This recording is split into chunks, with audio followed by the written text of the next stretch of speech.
Déjà, un grand merci de m'inviter à pouvoir partager un petit peu ce point d'étape avant la nouvelle labellisation des centres de référence et des centres de compétences maladies rares. Pour moi, c'est essentiel d'être avec vous aujourd'hui. On voit l'importance dans les données d'avoir des collectes de données en vie réelle. Eh bien, vous êtes un peu, je suis désolée, mais pour moi, vos questions, c'est des collectes de données en vie réelle.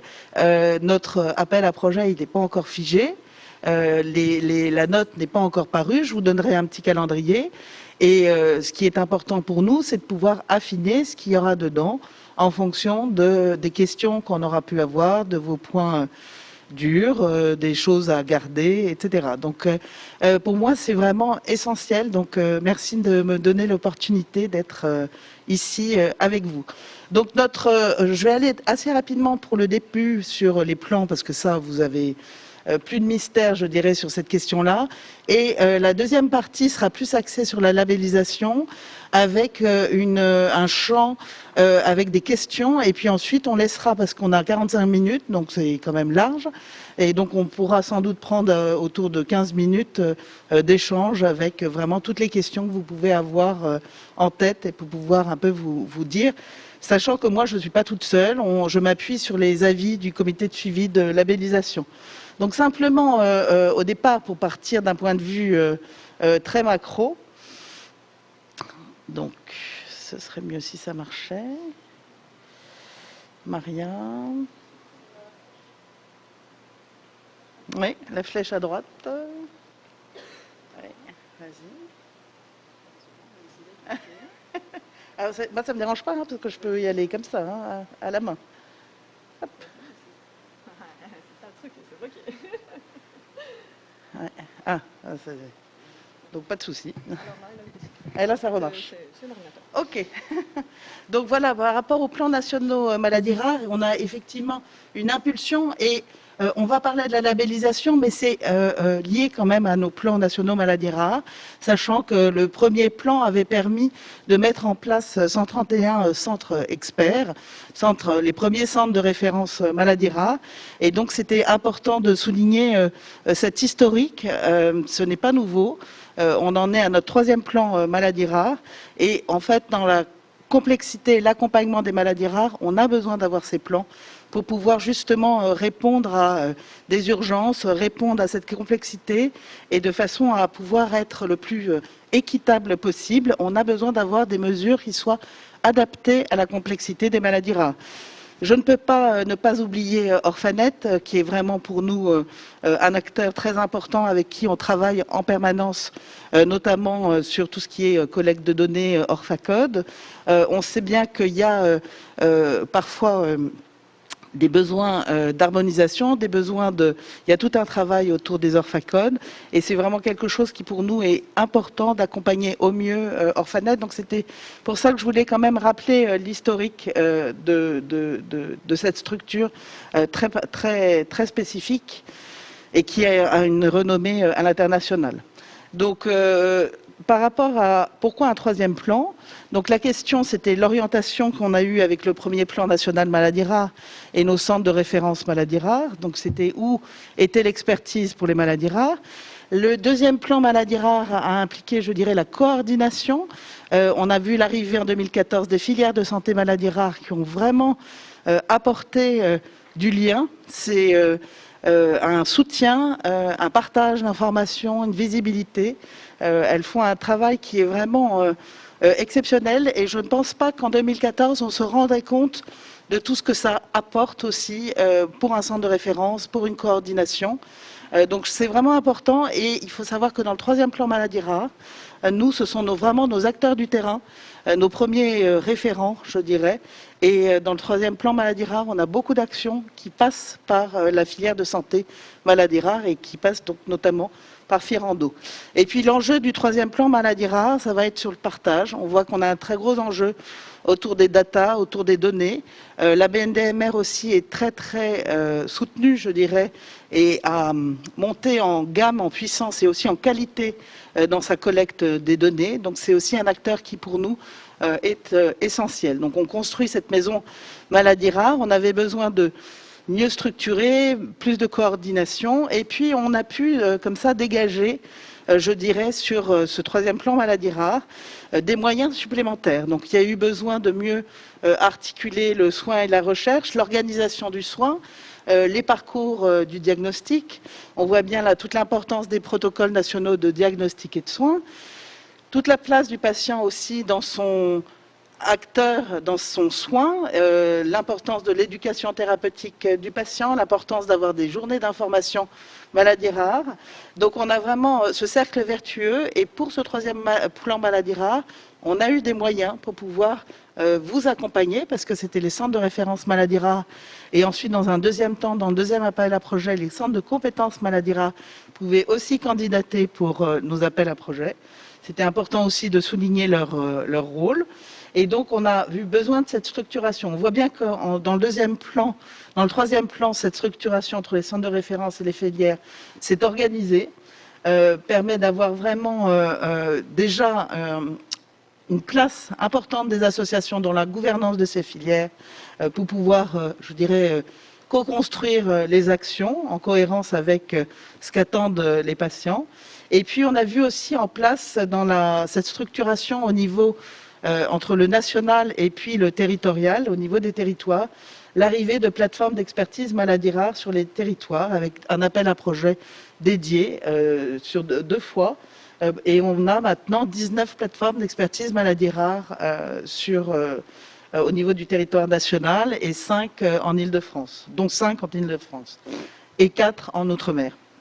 Donc, et le troisième plan important de ce plan maladies rares, c'est également la dimension de l'innovation, de la recherche, l'implication des patients dans la recherche, toute la construction aussi des nouvelles façons de faire des essais cliniques. Hier soir, moi, j'ai été auditionnée par la commission de transparence sur ce sujet. Donc, c'est vous au cœur de ce développement du médicament, des essais cliniques qui est au cœur de ce sujet. Et pour les maladies rares, c'est un sujet qui est en soi qui a des enjeux énormes pour l'évaluation du bénéfice du traitement par rapport à des populations où on a à la fois une hétérogénéité dans la même population, à la fois des populations petites. Et donc, un des enjeux, c'est aussi de pouvoir travailler au niveau européen avec des essais cliniques construits à cette échelle-là. Donc, nous, on a un rôle aussi au niveau politique, c'est-à-dire que la France, on a un board des États membres au niveau de la Commission européenne, avec avec tous les États représentés sur la problématique des maladies rares. Donc il y a des choses aussi qu'on peut faire bouger via l'Europe. Donc toute cette construction des registres est absolument essentielle. Je ne vais pas rentrer dans le détail, mais que vous ayez en tête que le PNMR3, c'est 11 axes avec 55 actions, les 2 tiers coordonnés à la DGOS. Donc effectivement, nous, notre mission maladies rares se situe à la direction générale de l'offre et de soins, mais on est en fait un plan interministériel. Donc je suis en permanence avec nos collègues de la recherche et puis des autres de la DGS, de la DGCS. On a besoin de travailler et chacun est un peu pilote d'une action. Toutes les questions sur l'inclusion, le handicap seront portées par le secrétariat du handicap. Et on a, pour lire notre slide que vous aurez après sur le site, en haut, ce sont les pilotes, c'est-à-dire que toute la question sur la recherche de diagnostic, par exemple, qui est très importante dans ce plan maladies rares. Le pilote, c'est la mission maladies rares à la DGOS. Et puis en dessous, vous avez un peu notre binôme. Et donc, sur cette action des sans diagnostic, on est en permanence avec les pilotes du plan France Médecine Génomique et avec Avisan. Et c'est que comme ça qu'on construit nos actions, qu'on construit nos appels à projets. C'est avec vraiment ceux qui sont directement au cœur de l'action et du métier. Donc on a vraiment ce point qui est important. Le dépistage néonatal, c'est la DGS qui pilote ce point-là, mais on voit bien que l'arrivée des 7 nouvelles maladies métaboliques implique forcément la filière de santé maladies rares G2M, qu'à chaque fois les filières sont très actives sur cette question du dépistage néonatal et que là aussi on a un enjeu très important. Donc simplement, vous le savez ou vous le savez pas, mais ça fait, je dirais, 473 centres à accompagner, que ce soit des centres de référence, des centres de ressources et compétences, et puis qui sont des acteurs historiques. Hein. Avant nos premiers centres de référence, il y avait les centres de référence des maladies hémorragiques qui étaient pour, à la suite de l'affaire du sang contaminé. Vous avez eu l'AMUCO, la SLA, qui étaient précurseurs de nos centres de référence classiques de maintenant.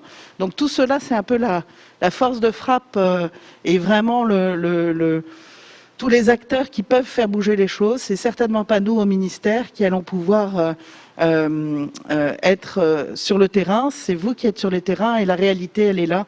Et c'est cette réalité qu'on doit accompagner. Donc en réfléchissant, l'idée c'était de réfléchir à qu'est-ce qu'on peut, à l'issue du plan, réfléchir sur cette perspective du PNMR3 et qu'est-ce qu'on pourrait mettre dans un après du PNMR3. Ça commence à frémir, les associations commencent à nous faire remonter le besoin de la suite d'un PNMR3 et d'un PNMR4. Donc il y a clairement la fin de notre plan, c'est fin 2022, donc les choses vont arriver très vite. Donc on sait qu'il y a toujours un petit temps de latence entre la fin d'un plan et un nouveau plan, mais je pense qu'il ne faut pas perdre de temps parce qu'il y a des actions qu'on a initiées depuis ces dernières années, qu'on ne doit pas arrêter en cours de route et qui sont importantes, et sinon ce serait, je dirais, ce serait une perte de temps et du gaspillage. Donc l'idée, c'est toujours de rendre le parcours du diagnostic plus lisible pour les personnes malades, les aidants, mais aussi bien sûr pour les professionnels. Je pense qu'il y a un enjeu qu'on a travaillé peut-être de façon renforcée dans les années qui viennent, c'est toute la partie ville et hôpital. Pas moins, il y a eu énormément de choses au niveau des spécialistes, la coordination entre spécialistes, etc. Mais comment on fait pour orienter plus vite à partir des premiers signes cliniques en ville et pour pouvoir orienter vers les bons centres, avec toujours une logique d'éviter les pertes de chance, le mésusage de médicaments, etc. Donc il y a rendre visite nos parcours, soutenir aussi des parcours maladies rares en proximité, c'est-à-dire qu'on sait bien que les centres de référence, on va avoir un accompagnement qui sera annuel ou tous les 2 ans ou 2 fois par an, avec parfois des distances importantes pour pouvoir aller voir le centre de référence. Et donc c'est important de mettre aussi l'accent sur la proximité et l'accompagnement du malade là où il habite. Et donc c'est pour ça que nos plateformes d'expertise maladies rares, qui ont une vocation aussi pour certaines, la plupart médico-sociales, qui connaissent les structures dans la région et dans le territoire, peuvent aussi répondre à un besoin d'accompagnement local pour pouvoir aider au mieux la personne atteinte de maladies rares, sans que ce soit pour son suivi médical, où là il ira toujours vers son centre de référence, mais il n'a, je veux dire, sur 365 jours dans l'année, il a aussi besoin d'accompagner son parcours de vie. D'où l'importance de ces plateformes d'expertise maladies rares. Et puis, de plus en plus, on a cette question de la place du malade, de son action à la fois dans son parcours de soins, mais aussi dans la recherche. Comment on prend en compte les endpoints avec ce qui compte vraiment pour le malade et ce qui fera bouger dans le traitement correctement, dans le bon sens, je dirais, et validé peut-être grâce à des données recueillies par le patient des essais cliniques. Donc on a aussi cet enjeu important qui est à mettre en place dès maintenant, mais qui est très certainement un enjeu pour le PNMR4 sur cette place du patient dans le parcours de soins, son parcours de vie et son parcours de recherche. Donc j'ai essayé de faire un condensé parce que sinon notre rapport des filières fait presque 400 pages, le rapport stratégique fait 80 pages, donc c'est difficile, je n'allais pas vous faire une liste à la Prévert. C'est simplement en fonction de ces 3 thématiques que je viens de vous décrire. On a, sur nos 11 axes du plan, on a pu corréler des actions du plan en amont du diagnostic, en aval du diagnostic et pouvoir vous dire un petit peu nos actions dans ce sens-là. Donc par rapport à l'axe 1 du plan qui est sur l'orientation et le lien, l'articulation que l'on a avec le plan France Médecine Génomique, on a beaucoup, nous on est toutes les 15 jours avec Avisan, avec les porteurs du PFMG, donc on est en permanence PNMR3 en lien avec le PFMG. Il y a beaucoup de choses qui ont bougé, il y a encore des préindications qui s'ouvrent dans les semaines qui viennent. Il va y avoir des auditions mi-janvier sur le sujet. Donc ça, c'est vraiment important et je dirais cette dynamique par rapport au début a vraiment pris et on est heureux de voir que ça y est, les échantillons partent et ça fonctionne de façon beaucoup plus harmonieuse. Donc ça, c'était important aussi et le rôle des filières est indispensable. C'est pour ça qu'il y a vraiment un lien et à chaque copile des filières quasiment, on a toujours une présentation du PFMG, des dernières orientations, etc. On a aussi un travail sur ce sujet-là pour vous faciliter, notamment pour ceux qui envoient des échantillons vers les deux plateformes Sequoia et Oragen. On est en train de travailler avec la BNDMR à un outil qui facilite la e-prescription vers ces deux plateformes et qui sera accessible directement à partir de vos ordinateurs au travail avec Bamara et de façon à pouvoir faciliter avec votre RCP au moment de la RCP de pouvoir faciliter grâce à des partages d'écran, etc. et vous éviter d'avoir des doubles ou des triples saisies. Donc c'est des petites choses comme ça qui sont là aussi pour vous accompagner dans ces mesures et qu'on construit pas à pas parce que il y a besoin de vous donner aussi que vous perdiez pas votre temps voilà, pour rentrer des données. On a financé aussi des postes d'assistants de prescription. Il y a tout un engagement pour pouvoir vers les médecins pour qu'ils fassent la clinique, qu'ils fassent leur cœur de métier et vous éviter des choses qui pourraient être faites par d'autres.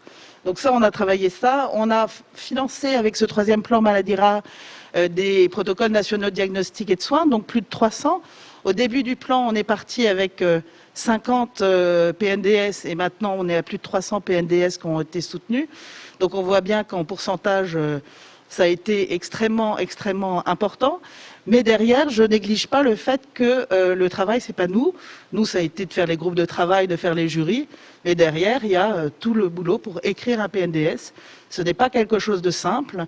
On en a bien conscience. Et donc, on avait la dernière tranche de financement pour 2019 qui était pour cette année à la fin de l'année. Et donc, ce qui a été décidé, c'est qu'on a conscience que certains, je devrais pas le dire, mais certains étaient un peu en retard parce que vous avez beaucoup de choses et la crise Covid n'a pas facilité les réunions pour pouvoir se retrouver autour d'un PNDS. Et certains qui étaient en retard, nous, on ne peut pas reporter notre argent. Donc sinon, on perdait cette deuxième tranche. Donc on a décidé d'allouer cette somme vers la filière qui correspondait au centre de référence si le PNDS n'était pas encore publié, de façon à ne pas perdre l'argent. Et tous ceux qui ont des PNDS qui ont été bien publiés ou envoyés à la HAS à mi-novembre recevront lors de cette dernière circulaire le financement pour leur PNDS. Donc ça, c'était un point important. On a tout le travail qui a été fait autour des RCP. Ça, je crois qu'entre le début du plan et maintenant, en 3 ans, les réunions de concertation pluridisciplinaire dans les maladies rares sont devenues quelque chose de beaucoup plus fréquent. On a, dans les calculs des réflexions du groupe Pyramide, des financements, on a inclus aussi la question dans cette future modélisation de vos financements de centres pour être un peu plus qualitatif. Avant, c'était est-ce que vous faites des RCP, oui, non. Et en gros, tous les centres, c'était oui, même s'ils faisaient une RCP ou s'ils faisaient 50 RCP. Donc ça avait quand même c'était pas tout à fait logique. Donc on va pouvoir avoir un peu plus de qualitatif entre les RCP régionales, l'organisation des RCP régionales et le fait de participer à une RCP nationale ou européenne. Donc on aura aussi affiné pour pouvoir, sur la part variable de financement de vos centres, quelque chose de plus précis et qui réponde mieux à votre réalité du terrain. Donc ça, c'est important aussi. On a tout notre travail sur l'Observatoire du diagnostic avec la BNDMR, qui est une action importante du plan. Et puis, dans cet amont du diagnostic, la formation initiale et continue, on voit que pour les médecins, notamment, maintenant, il y a un module maladie rare dans la formation initiale, c'est plus optionnel dans toutes les formations au niveau national. Alors, ça va être là, évidemment, ils ne vont pas apprendre les 6 à 8 000 maladies rares, mais ça va être, et si c'était une maladie rare, une connaissance du réseau, vers qui orienter, de façon à ce que un médecin généraliste, quand il sera confronté à une possible maladie rare, soit capable de dire « Ah, mais j'ai entendu ça, je peux me tourner vers tel acteur, etc. » Donc ça, c'était important, essentiel pour pouvoir mieux diagnostiquer, réduire l'errance de diagnostic. Et dans l'aval du diagnostic, c'est tout ce qu'on va travailler autour du traitement, parce que finalement, tant qu'on ne connaît pas la maladie, soit elle peut être nommée avec des cas en impasse de diagnostic, et on va pouvoir la nommer grâce au PFMG, au séquençage haut débit, mais c'est aussi la porte qui s'ouvre ensuite pour des recherches thérapeutiques. Donc c'est important aussi de pouvoir connaître la maladie pour cette recherche de thérapie. Donc on a tous cet aval de diagnostic autour du médicament, du parcours du médicament. On a également toutes les questions portées par le ministère de la Recherche, le MESRI, qui sont l'axe 5 et l'axe 6 du PNMR 3. Il y a eu des appels à projets et un récent appel à projet à la fin de cette année sur des bases de données maladies rares abritées sur France Cohort. Donc il y a eu à peu près 20 millions d'euros pour le financement de cet appel à projet. Donc ça, c'est quelque chose d'essentiel pour nous. Et puis, on a toute la question autour de l'Observatoire des traitements. Donc ça, c'était pour notre partie de l'axe 4. Et on a donc besoin de toutes les manières dans les maladies rares, tout ce qui va être donné de soins qui seront utiles pour la recherche et inversement. Donc ce point est absolument essentiel. Ensuite, comment on peut soutenir les parcours de maladies rares de proximité et comment dans le plan on a déjà pu mettre en place un soutien à ces parcours. Ça va être justement sur le fait et je ne vais pas revenir, mais l'importance de ces plateformes d'expertise maladies rares. Il y a un soutien et une réflexion à avoir pour nos centres de compétences maladies rares. Il y a certaines filières qui font un soutien important pour leur action parce qu'elles sont tenues effectivement dans la note qu'on a de 2018 sur le rôle de chacun, également de rentrer leurs données dans Bamara, mais on sait très bien que à chaque fois, ce qui coince, c'est qu'elles n'ont pas de financement pour faire ce travail. Donc ça, c'est quelque chose qui pose question, mais il faut savoir que dans nos 19 plateformes d'expertise maladies rares, beaucoup des projets qu'on a eu à juger en jury, à évaluer en jury, c'est plus juste, présentaient le fait d'avoir un TEC, un ARC, pour pouvoir aider les centres de l'hôpital pour rentrer les données dans Bamara. Et ça, c'est quelque chose sur lequel on tient, et c'est quelque chose d'important pour pouvoir soutenir cette action pour rentrer les données dans Bamara et pour pouvoir ensuite faire un lien sur l'activité, mais pas que. Vu que la BNDMR, et j'ai vu que cet après-midi, la BNDMR était présente, va vraiment intervenir aussi en lien étroit avec le Health Data Hub. Donc il y a énormément de recherches qui pourront se faire aussi autour de connexion avec le système national des données de santé. Donc on a aussi un enjeu de soutien, nous, avec des projets pilotes. Ça arrive aussi. Il y a un projet pilote de dépistage néonatal de la SMA porté avec l'ARS Grand Est.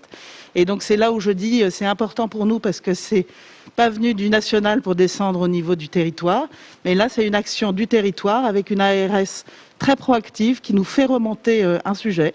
Donc c'est aussi quelque chose sur lequel on peut être attentif et intéressé. Et puis pour le TP, on a eu un peu plus de 200 programmes de TP financés avec 2 appels à projets. Il faut savoir que plus de 50% de ces programmes sont faits avec du distanciel, avec du IETP. Donc ça, c'est important. C'est une nouvelle manière de faire de l'ETP. Je pense qu'elle peut être que faite en complémentaire parce que ce qui est important aussi dans l'ETP, c'est le partage entre pairs, c'est le relationnel. Donc il y a souvent peut-être des choses en mixte à adapter. Et ce qui est un enjeu très important pour nous, et on avait soutenu aussi l'accès à l'ETP pour les aidants. Pour certaines maladies, c'est absolument essentiel, alors que ce n'est pas prévu pour, et beaucoup d'ARS ne financent pas des programmes qui s'adressent à des aidants. Et il y a un vrai enjeu de ce côté-là. Donc on va pouvoir, dans les 2 prochaines années, on a dédié pour des filières pilotes, mais ce sera un travail national, le fait de pouvoir évaluer le bénéfice d'éducation thérapeutique avec des modules d'e-santé et puis pour les aidants, de façon à pouvoir avoir vraiment des arguments chocs et forts. Et s'il faut faire bouger à terme la loi sur l'ETP, eh bien, on aura au moins des moyens pour que cette ETP puisse être aussi accessible pour les aidants. Donc ça fait aussi partie des sujets sur lesquels on accompagne. Et je l'ai mis, le sujet de l'ETP, dans l'équité territoriale, parce que se dessine aussi pour certains centres et pour certaines filières le fait de pouvoir avoir des équipes aussi formées à l'ETP qui viennent soutenir des équipes au niveau des territoires pour pouvoir aider à la dispensation de programmes de TP. Et ça, c'est aussi une piste intéressante que je vois émerger de certaines filières pour pouvoir... un centre n'a pas forcément les moyens de tout faire. Ce qui est important, c'est d'abord qu'il voit le malade, mais le TP est aussi quelque chose d'important, mais s'il n'a pas le temps, comment faire? Et donc, c'est pour ça qu'on soutient aussi ces initiatives. Donc, ces plateformes d'expertise maladie rare, je rappelle un petit peu les champs sur lesquels elle travaille, parce que c'est pas anodin avec ma deuxième partie, c'est-à-dire que c'est vraiment en lien aussi avec vos travaux pour la relabellisation. C'est-à-dire que certaines ont déjà un rôle très proactif et certaines existaient, je dirais, avant, et on voit le rôle de Paris Centre, la plateforme d'expertise Paris Centre, qui a beaucoup aidé, notamment pour les ERN, mais aussi pour la relabellisation. Et il y a tout un côté administratif qui est essentiel, qui n'est pas le cœur de métier des médecins, mais qui pourtant, voilà, pour compiler les dossiers, compiler les choses, etc. Donc, il y a quand même un soutien, un appui administratif de ces plateformes d'expertise maladie rare, et puis un lien, je ne vais pas revenir sur tout le travail qu'elles dégagent également sur ce côté-là. Et puis le dernier point évoqué, c'est la personne malade et les aidants. Comment faire pour qu'il ait le choix, qu'il soit acteur de son parcours. Et donc c'est toute la question dans nos axes du plan, avec la société inclusive et notre travail avec le secrétariat du handicap. Le lien avec maladies rares et handicap rare, il faut savoir qu'il existe des équipes relais handicap rare qui sont soutenues par le secrétariat du handicap.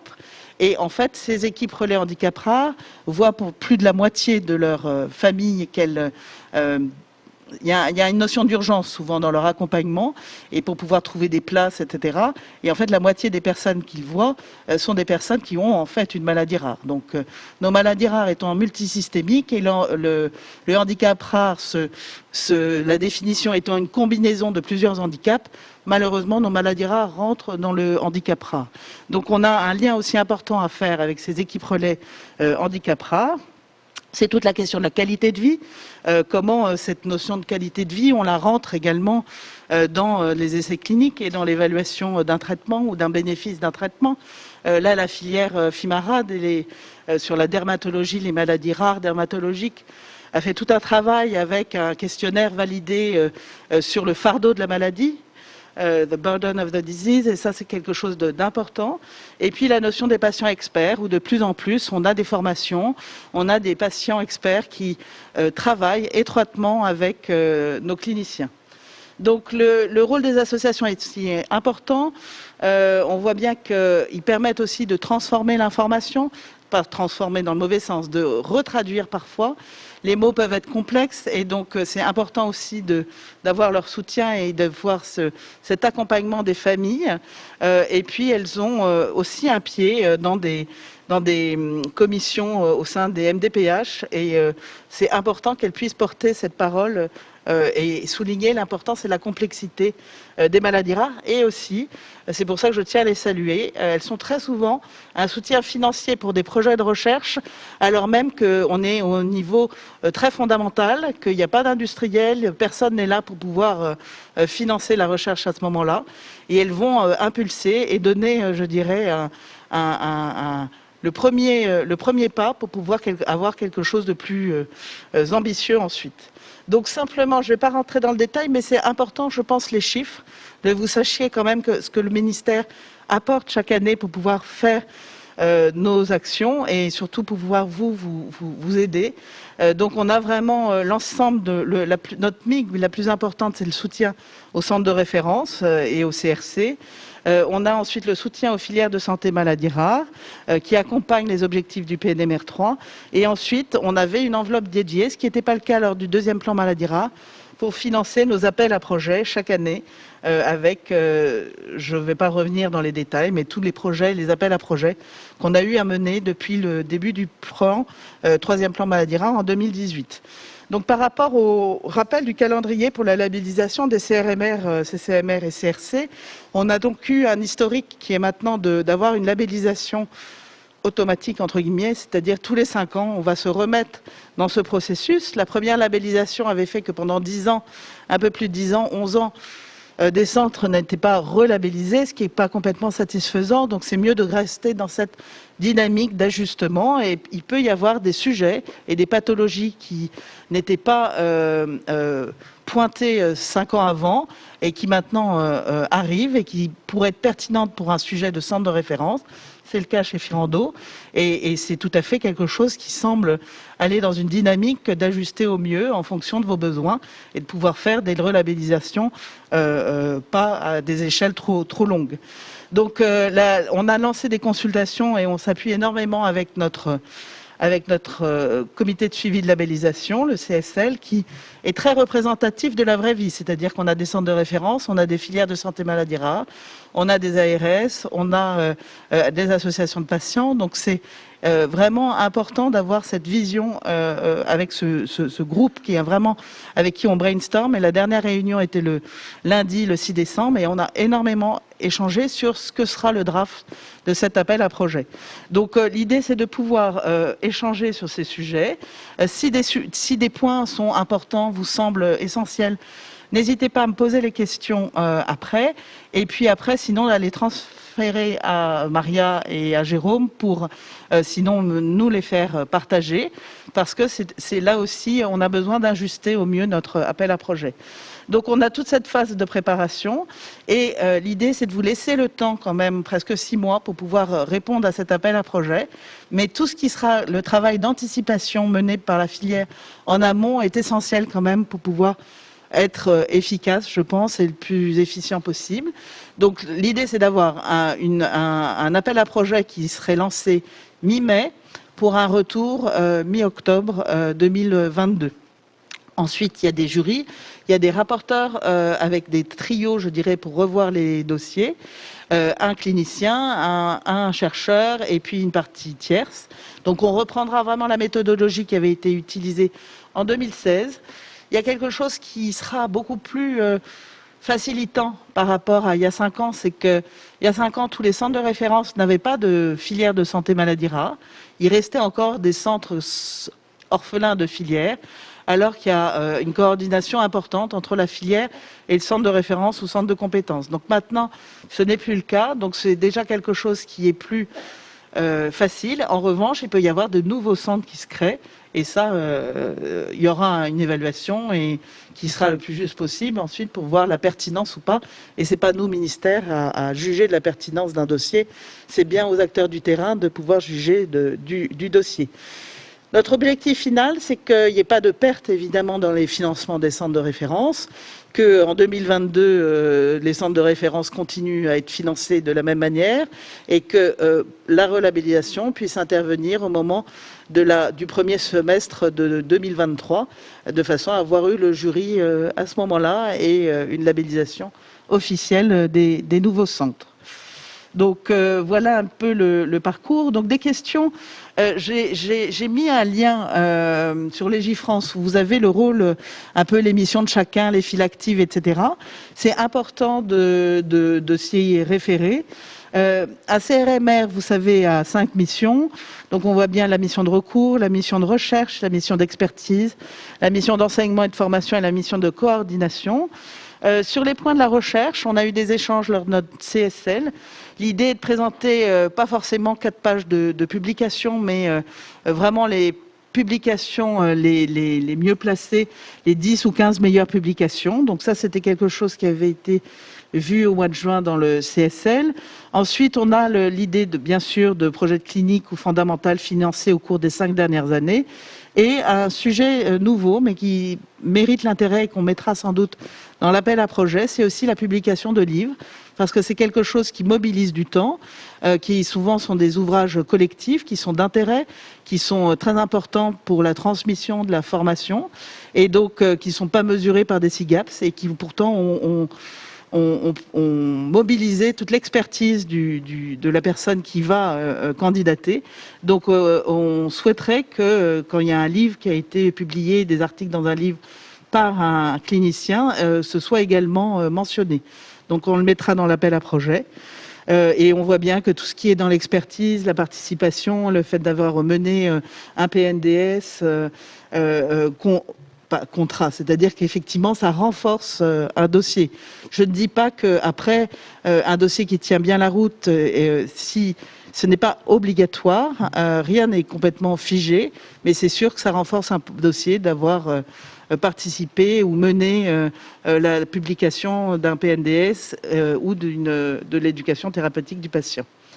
Très rapidement, les files actives, on restera sur les mêmes niveaux de ce qu'on avait il y a 5 ans, entre la file active du coordonnateur, les consultations en hôpital de jour ou les consultations classiques, les projets de recherche clinique ou fondamentale, donc 2 pour un coordonnateur, 1 pour un constitutif, et on voit bien la différence en termes d'activité entre coordonnateur, constitutif et compétences. Donc c'est aussi important.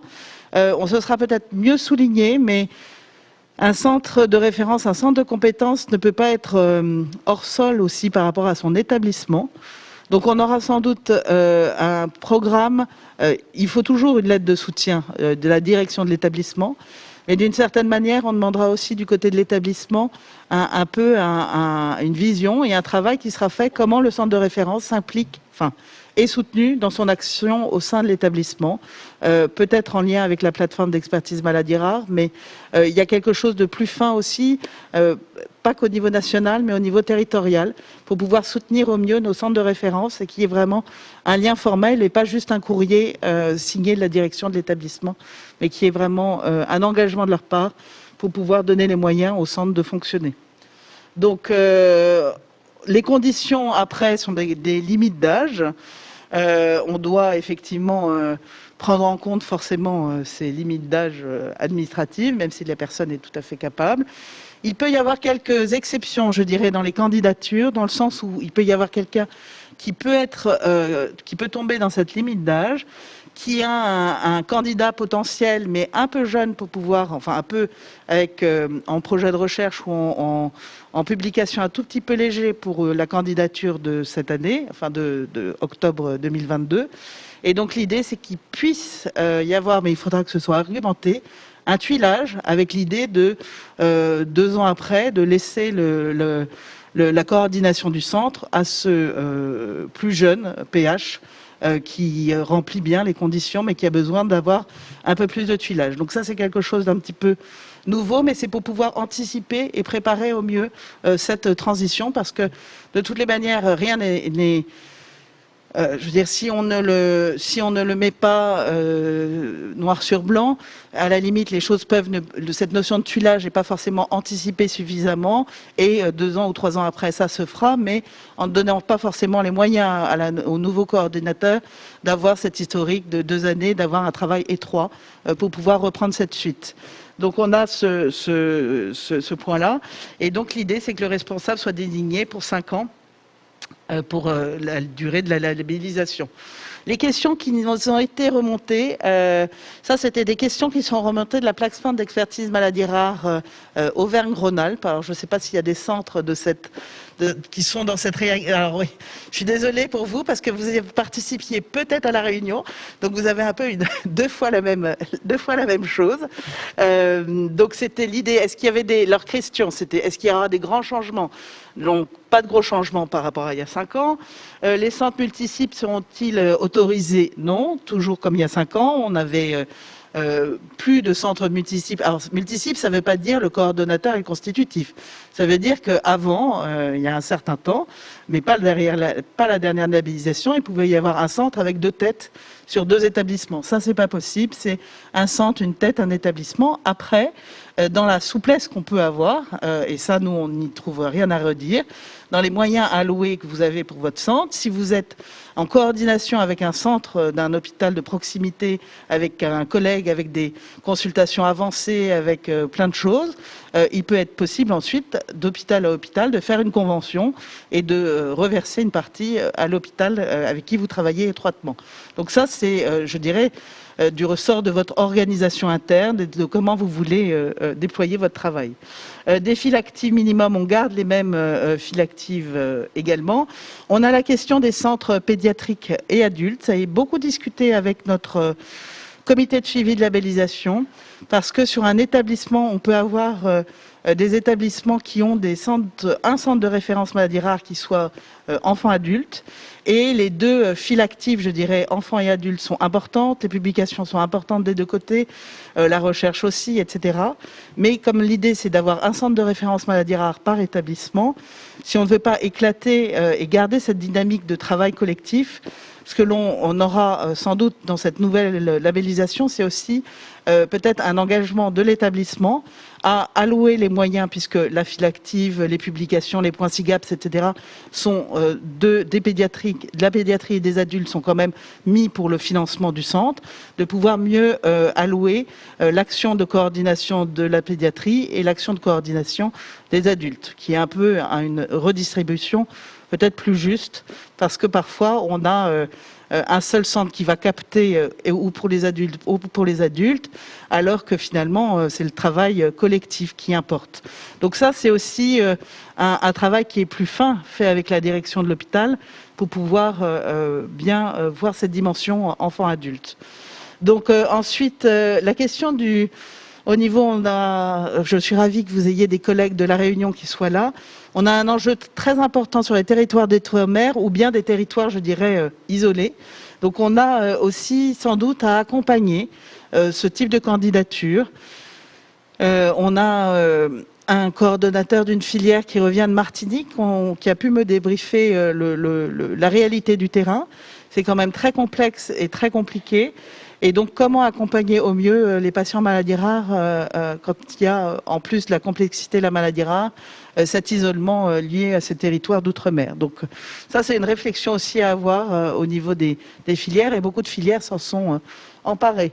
Donc, simplement, avant de répondre à vos questions, on va devoir réfléchir à une évaluation de notre plan maladie rare, et je pense que la question centrale de la place du patient sera à mettre en place dans cette évaluation du plan pour savoir qu'est-ce qu'il aura gagné en termes d'autonomie, capacité de choix par rapport aux actions qu'on aura mis dans le plan, comment les mesures mises en place, pour les PNDS ça paraît assez logique, mais comment l'éducation thérapeutique du patient contribue aussi à une bienfaisance pour le malade, comment cette co-construction entre tous les acteurs se fait, l'importance de la formation, c'est vraiment le partage entre pairs, entre vous médecins, entre chercheurs, entre biologistes et puis les associations, le malade, c'est important, donc pour ne pas faire de mal. Et ensuite, toute cette approche holistique du parcours de soins, du parcours de recherche, du parcours de vie, pour avoir la dimension du patient sous toutes ses formes. Et c'est une vision holistique qui est absolument essentielle. Et je ne sais pas si vous avez suivi, mais il y a une résolution à l'ONU maladies rares qui vient de paraître et qui s'appuie sur tout ce qui est ce qu'on appelle les objectifs du développement durable, et où les mesures qu'on veut mettre en place pour les maladies rares rentrent complètement dans ces objectifs de développement durable de l'ONU 2030. C'est-à-dire, c'est des questions d'accès à la santé, au traitement, d'accès à la scolarisation, d'équité. Et donc, on est complètement, d'un point de vue vraiment beaucoup plus global, dans cette perspective à l'échelle internationale.